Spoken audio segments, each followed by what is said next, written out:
ఎప్పుడైనా మీ ఇంట్లో వాళ్ళు అడగలేదా? ఎందుకు ఇట్లా చేస్తావు? ఈ వీడియోస్ అన్ని అమ్మాయి అంటున్నారు కదా, ఇట్లా పరువు పోతుంది అని. నేను చిన్నప్పటి నుంచి మా ఇంట్లో పెరిగాను. మా అమ్మ నాయన చూశారు నన్ను. నేను మా ఊర్లో విలేజ్లో నా ఫ్రెండ్స్ చూశారు, మా ఊర్లో పెద్ద మనుషులు చూశారు. నేను ఏంటి అనేది వాళ్ళకి క్లారిటీ తెలుసు. ఎందుకంటే చిన్నప్పటి నుంచి వాళ్ళ ఇంట్లో నేను పెరిగాను, విలేజ్లో పెరిగాను కాబట్టి వాళ్ళకి మొత్తం తెలుసు నేను ఏంటనేది. తెలియని వాళ్ళు ఏమనుకుంటారు, కొత్తగా అంటే ఏదో తేడాగా అనుకుంటారు. ఊరికి వెళ్తే నమస్తే బాలన్న, నమస్తే బాలు బాగున్నావా అంటారు. పెద్ద పొద్దుల్లో హాయ్ బాలు బాగున్నా, నాకు రెస్పెక్ట్గా మాట్లాడతారు. నన్ను మా ఊళ్ళో ఎప్పుడు తేడా అది ఇదని ఎవరు అన్నారు. ఎందుకంటే నేను అబ్బాయిలాగా ఉంటా. మా ఊళ్ళో చిన్నప్పటి నుంచి పెరిగాను, వాళ్ళ కంద ముందు నన్ను చూసింటారు. నేనేంటో క్లారిటీ ఉంటుంది. ఇప్పుడు నేను ఒకవేళ అమ్మాయిని అనుకో, నాకు అమ్మాయి ఫీలింగ్ అనుకో, నేను ఇప్పుడు ఇలా ఉండలేను కదా, మొత్తం అమ్మాయిలా మారిపోతా. మొత్తం అమ్మాయిలా మారిపోతే ఇలా లేడీస్ లాగా మొత్తం అయిపోతా, ట్రాన్స్జెండర్ గా చేంజ్ అయిపోతా. ఒకవేళ నేను అలా కావాలనుకుంటే.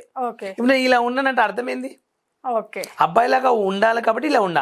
ఒకవేళ అమ్మాయిలా ఉండాలనిపిస్తే అమ్మాయిలా మారుతా. ఇప్పుడు మా ఇంట్లో వాళ్ళు ఎవడేమంటాడు, జనరల్ పబ్లిక్ లో నన్ను ఎవరేమంటారు, మీరేమంటారు చెప్పండి. నా ఇష్టం కదా, నన్ను అడిగే రైట్స్ ఎవరికి ఉంటాయి?